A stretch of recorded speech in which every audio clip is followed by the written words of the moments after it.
There's always life after anything that you're going through. I had become a single mother with 2 children, and I said, I have to do this. And I said, I'm going to LA for 2 weeks and I'm coming back with a record deal. It's a vile industry, and so I hated the industry, but I loved the art. I started hearing spirits speak to me like, what are you doing? What images, what is this you putting out? So then it became, I don't even want to do music at all anymore. So I was also in a relationship which became a marriage that was very volatile, and that had a lot of issues and problems. My mouth was like a sailor, like I could cuss you out better than anybody you ever heard. I became, and I've seen and experienced in a lot of people that I was around, very spiritually arrogant. I started seeking knowledge for myself and not just what I was told from the pulpit. I'm Soleil, and this is my journey. I know there's been a lot of speculation about my retirement and what I plan on doing next. And you know, throughout my life, I faced many obstacles.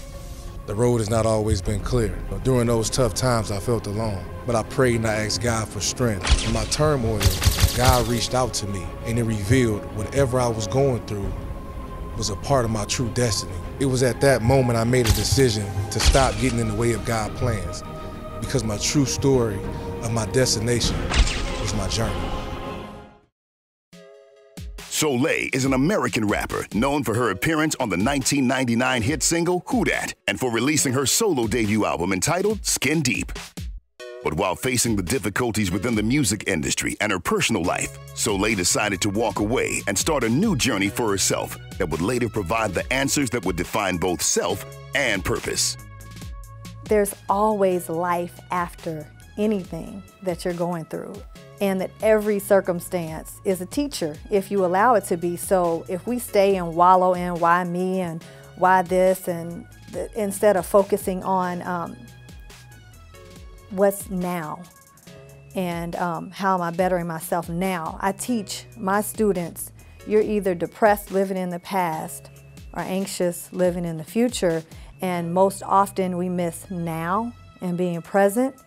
And when we do that, we end up missing our whole lives, because we're either always in the past, mad, unforgiving. Forgiveness is one of the greatest things you can do for healing, physically, mentally, spiritually, emotionally. Understanding that people only do the best that they can at any given moment. And that's a hard concept for people to believe, because we like to look at people and say, no, you could have did better. No, you didn't have to do that. No.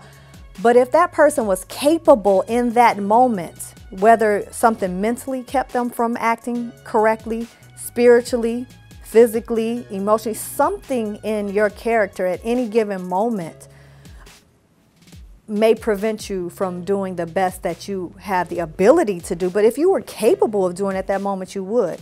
And so when we look at people and honestly say and realize that they're only capable of doing what they can at any given moment, it allows you to have more compassion for people, to have more empathy for people, and to look at people that they are only human.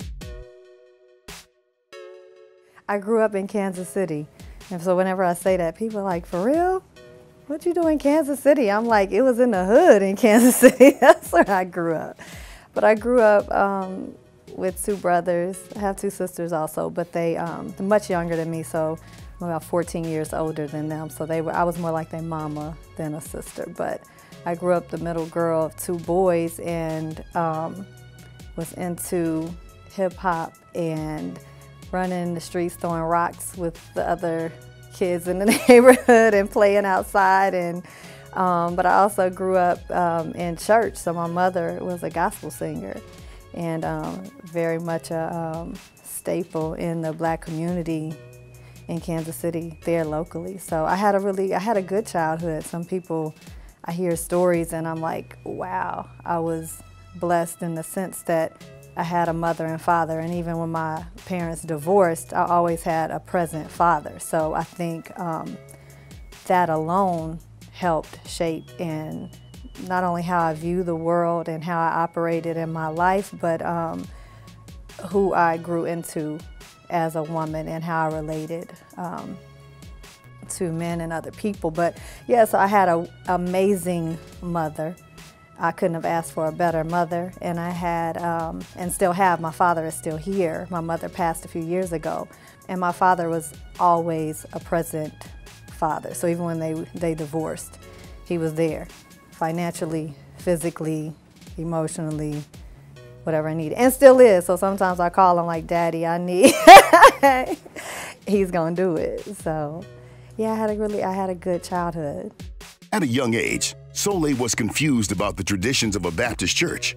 As a child, I'll be scared sometime in church, like, what they doing? They falling out? They, you know what I mean? Or either we laughing about it, or the pastor's hollering and screaming, and we can't even understand what he's saying. So that was the childhood. So the learning that I got would be scriptures that my mother had on the wall, or having her pray with us, and her teachings more so, I would honestly say, than being in the church. I learned community being in the church as a child, and family, that type of bond, because everyone was tight and close and looked out for each other. So those type of things I learned and saw that were modeled for me. Very early did Soleil realize that she had a gift to perform. I was in plays when I was in kindergarten, doing plays and performing. I was in theater. I performed and did The Mikado and Oliver and all these kind of theatrical productions. I thought I was Diana Ross. I was, it was like entertaining. I knew I wanted to be an entertainer, though I had other interests. And the school I was in was a college prep academy. You see, I went to school during a time where the schools were just being desegregated. So you had to score in the 90th percentile in order to be bussed out to the good schools. And so I scored in the 90th percentile standardized test, got bussed out to some different schools, and though I was in these gifted and talented, as they called them, programs then, I spent a lot of time performing and writing. I wrote poetry, I wrote music, I memorized in every rap song that I could that was kind of, hip-hop was new at that time in the 70s, and so I was memorizing Rapper's Delight when I was like 6 years old. So I knew I wanted to entertain, and I did that. We performed in every talent show that came through Kansas City. We opened up for every major act that came through, me and my best friend. And the only reason I was in a group was because I was shy off stage. I would get on stage and perform, but I was pretty shy. And so my best friend, who we would do some things together, and she could sing a little bit and she could rap, and we wrote together, and we wrote books and made our own little magazine, and we're writers. I was like, let's do this group. So that's how the group came about. But that lasted through high school, and then after that we both went off to college and did different things, and I circled back around to music because I knew I would never be content without fulfilling that part of that gift that was put on the inside of me and letting that manifest in whatever way it did. I just knew I wouldn't be satisfied. So I circled back around to music in the mid-90s. Started recording with some people locally. Tech Nine is from Kansas City. He's like the highest paid independent artist, hip hop artist ever. But we grew up together. Tech will tell you, he does interviews now. He's like, Soleil took me on my first plane ride. We took him to BRE convention. I drug him around everywhere like he's dope. Y'all got to hear him. And so we worked together. We did songs together. And I had stopped for a while, but circled back around to music, just knowing that that was something that I had to do at some point. So I went to LA.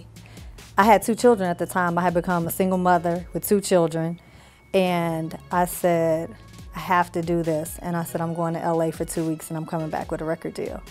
And I told my mother, I need to keep the kids and I'm coming back with a record deal. And I went to LA and I came back almost with a record deal. I came back with the promise, come to Atlanta. And I got you. I met Tricky, who produced. I met Tab, who would manage me, who introduced me to Tricky, and they were like, come to Atlanta. They happened to be at a album release party that I was at in LA, and they were like, come to Atlanta. I ended up in Atlanta. I came back, got my children, came to Atlanta, ended up on Who Dat, which was the #1 on the rap charts for like 8 weeks, and at the time our hip hop song had never stayed on the charts. That was the longest that it had been, a song had been on the rap singles charts. It was on there for 8 weeks at #1, and I ended up getting a publishing deal based off of that because I wrote my part, and then I ended up with a record deal on DreamWorks right after that. Signing her new record deal, Soleil was finally able to explore outside the Kansas City borders. it was like I made it. Everybody was, everybody wanted to get out of Kansas City. Like, well, ain't nothing here. And, if you're in music, it wasn't much that you could do. Now it's, independently, you can do pretty much anything anywhere. But at that time, you had to get out of your city and get to New York or LA, or then Atlanta was booming. And it was like, finally, like, I did it. But I was always the person that I knew if I said I was going to do something, I did it. I knew I was going to make that happen. So it was just like, yeah, I did it. Like, I made it. Part of signing her deal, Soleil made sure her daughters were with her every step of the way. My 2 older daughters were always my priority. So they'll tell you some stories. The record label had called me before, like, yeah, you got to be in such and such a place and I had just come back from somewhere else, and we got a picture, and I was like, you find my kids there too? Because I just got back home. So unless they going, I ain't getting on the plane. So they booked them kids a ticket and bring with me. Like, it's been, you see, everybody that was on the road with me would be like, oh yeah, we helped raise them babies, because from video shoots in the trailer to flying them to LA and dragging them around with me, they came around the road, because that was just, they were my priority, period. It was no, if I had to choose even at that time, it would have been like, okay, well, I can't do this right now. So I had, again, a good support system. I had, one of my cousins came and lived with me. I brought her to Atlanta with me when I moved here, and she lived with me. So if I was in the studio, the children were with her. Sometimes they'd be in the studio in the lounge, playing, reading, doing whatever, and then we leave. But I always made sure to book my sessions during the day. A lot of time they would be at school. Somebody would pick them up for me if I couldn't, but I just made it work. I made it work. But I still felt like, because I'm so, this motherly instinct that I have, it's always just had a strong hold to me. I've always been very dedicated as a mother. So if it never was too much to balance, because I just always made sure that I made provision that they're here with me and I spend as much time as possible. Soleil's first album became a success, but she was not satisfied by the image the industry portrayed her to be. Sometime in '99, I met my now ex-husband, and I had wrapped up that first album, recorded a second album, but I was disenchanted with the industry. See, I was the artist that was on the road. I love to perform. I love the creative aspect. I love to write. I love to create, all of those things, but I don't like the business. So I hated the business. I didn't go to the club unless I got paid, because I had to walk through for something. Don't smoke, don't drink. Like, super nerdy. I'd be out. People wouldn't think that, because you see the album and the images that I put out there and the songs, and my mouth was like a sailor. Like, I could cuss you out better than anybody you ever heard, because of how I grew up. But I was the artist on stage, and I went back to my room and was reading a book, or taking a nap, or with my children. It's never even before music, I wasn't a club type hangout person. I just didn't. I preferred to, I was really nerdy. I was taking classes, I was in school, I was doing something, starting a business. It just never interested me. So the industry overall, the corruption of the industry, it's a vile industry. And so I hated the industry, but I loved the art. But I feel like the urban department at DreamWorks, they were new, and I felt like they didn't know what they were doing with hip hop. And I was on there, Dave Hollister, Tamar was on there. Who else was on there? A few other artists, but they were new. And I just felt like, though the album did well, I was like, y'all don't know what to do with me. And then I was just, back then, I didn't care. I was like, you gonna do what I want to do and how I want to do, or I ain't doing it. Like, I'm cool. I made some money. The ability to make $1 ain't never eluded me. I'll go do it somewhere else, but I want to do it how I want to do it, because I felt like I didn't really get the opportunity on the first album to, they wanted to create something other than how I wanted to present myself, and you have but so much power. At that time, especially when you're signed to a major label, you only have but so much control over what's put out there. So I was like, you know what? I finished that second album. Then I got pregnant with Story, my third daughter. And I was like, I don't think I want to put this record out, because I feel like I'm wasting my time and y'all not going to promote it like it needs to be promoted. I was feeling like I wanted to be home more. I was like, I'm about to have a newborn. I just don't. And so Kasim Reed, who's the mayor of Atlanta, he wasn't the mayor then, he had negotiated my record deal. He also negotiated me out of that record deal. I appreciate him for that without owing any money. And I decided I was going to take some time off, and then that I would try to get another deal with a label that I felt like really got me and what I wanted to do, and wasn't trying to, because I felt like they were trying to create me, they were wanting to mold me into this kind of pop artist that I didn't want to be, but it was like a vulgar pop artist. Like, it just didn't make sense to me. And I was like, this is not the vision I had. Like, this is not what I envisioned for myself. So I took that time off. And once I was off and taking care of my now 3 daughters, I started hearing Spirit speak to me like, what are you doing? What images? What is this you putting out? What example? What kind of example do you want to be? And so that started. So then it became, I don't even want to do music at all anymore. I just felt when I do something, I do it all the way, 110%. And so when I started feeling promptings from Spirit, I said, okay, this is what I want to do. I'm listening. So now I was always a reader. I was always a studier, always immersed in learning more and bettering myself in some way. So I started asking questions, and I met who's one of my best friends now, my closest friends. Her name is Monet, and she was introduced to me by a mutual friend we have who used to be one of my dancers on the road. And when I moved to DC, she introduced us, and she's like, oh, I think y'all really like each other. And she was really deep into the church. And so I started asking her questions, like, what about this? Because she was really knowledgeable about the Bible. And I grew up in church, but like I said, I ain't learned nothing. I didn't learn much, except, again, what already was in me, because I was the child that I had a really strong intuition. I was a child that I had a relationship with God outside of religion. Outside of being in church, I spoke to God and prayed and heard God speak to me, from inside of me when I was a child. So I didn't have, I wasn't studied and learned in religion, but I had a relationship as a child. So I started asking her questions because I saw her living this life that what we're told is supposed to be a Christian life, and living what looked like that, that I hadn't seen before, on a level I hadn't seen. So I started asking her a lot of questions, and then I started going to church with her. Soleil was beginning to find solace as she studied the teachings of religion, but she would later realize her surroundings would disrupt that feeling of comfort. It helped me to become more disciplined. It helped me to become more studied. It helped show me who I am, who I want to be, and who I don't want to be. And I was in a church was a teaching church, and a very well studied and learned pastor. And I had never experienced that before. I experienced at times a lot of the hoopla we see in our black churches that I love.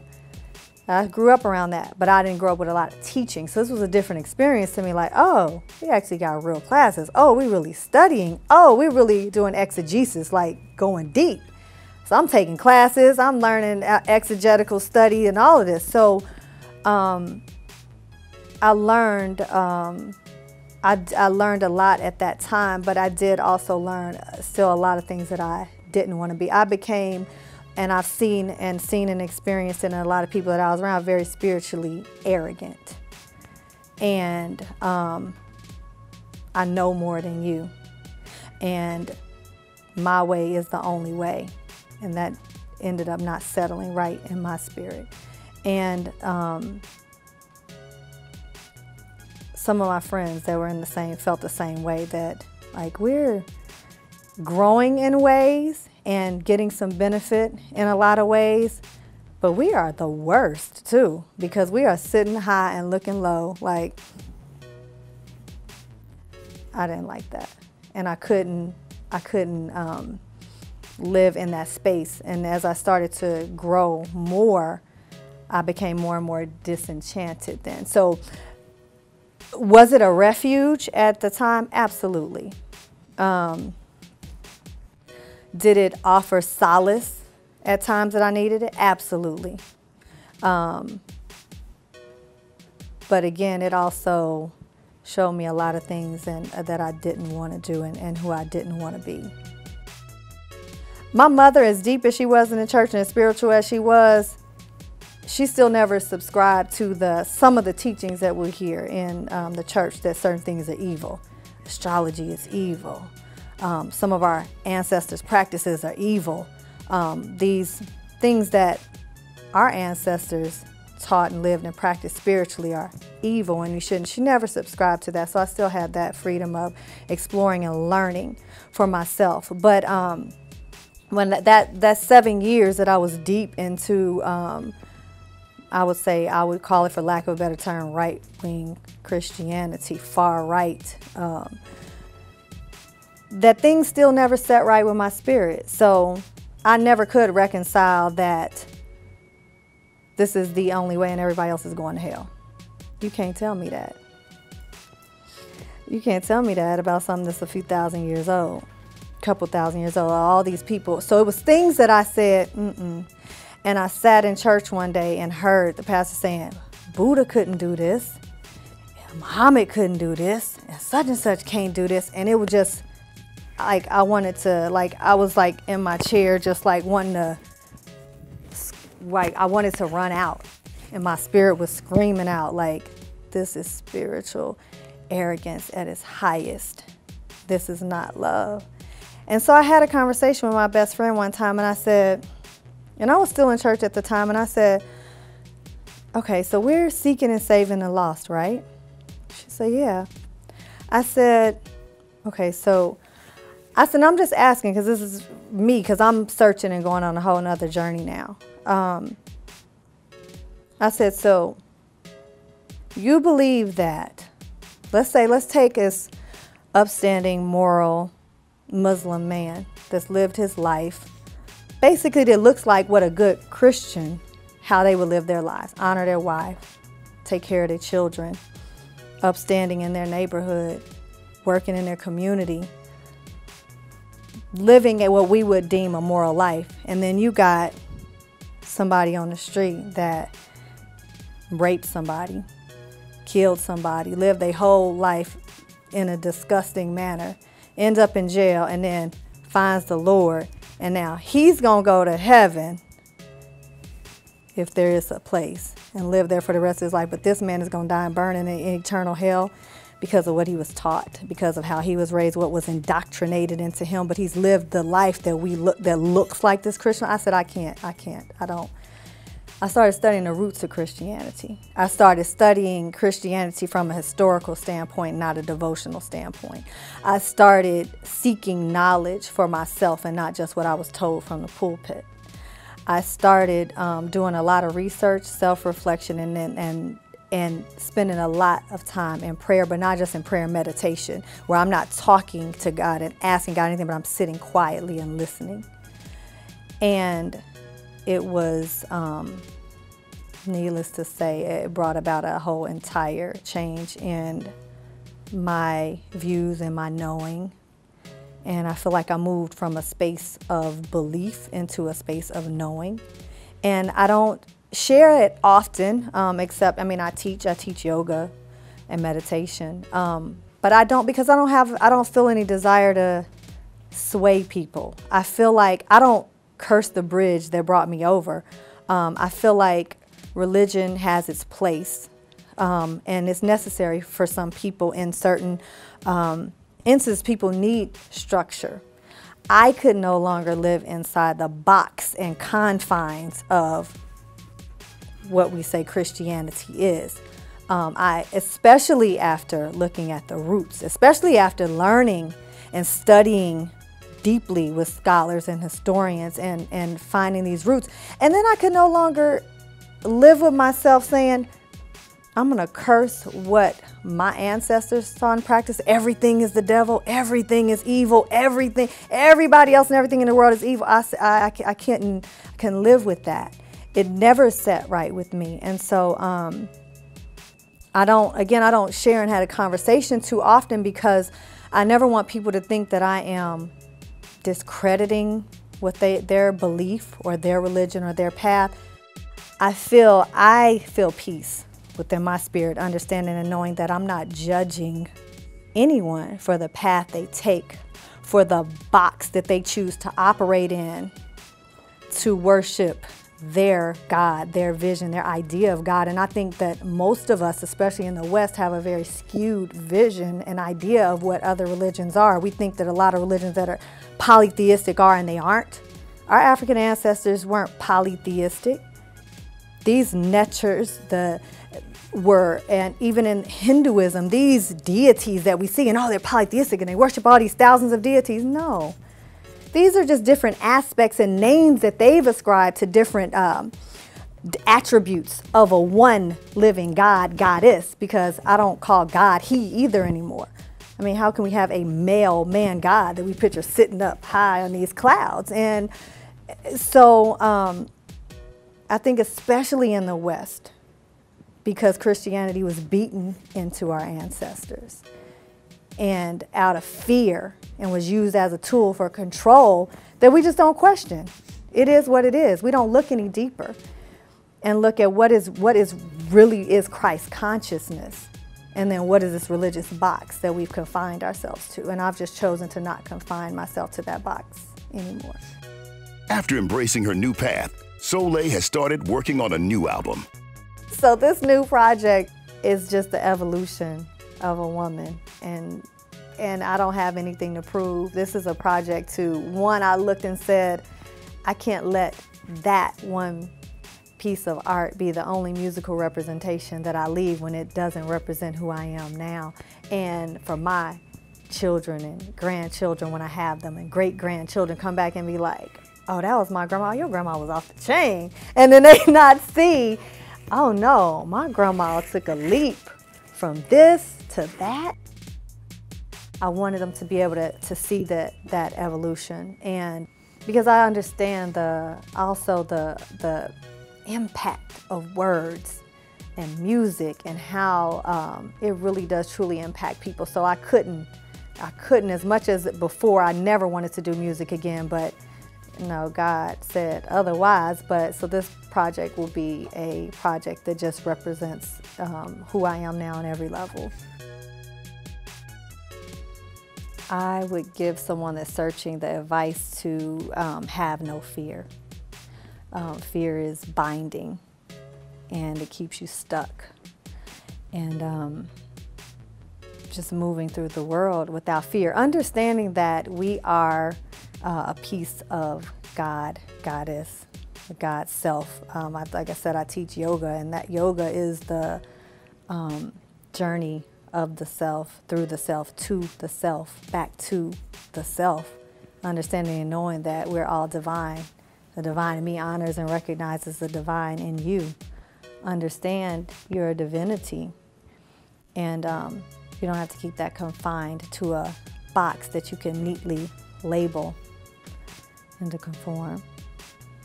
On the next, The Journey with LaMarr Woodley. Started to really pray a little bit more, because I got away from that.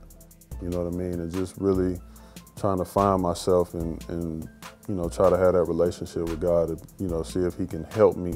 My foundation and who I am, that's gonna always be something that's gonna overcome and prevail any situation.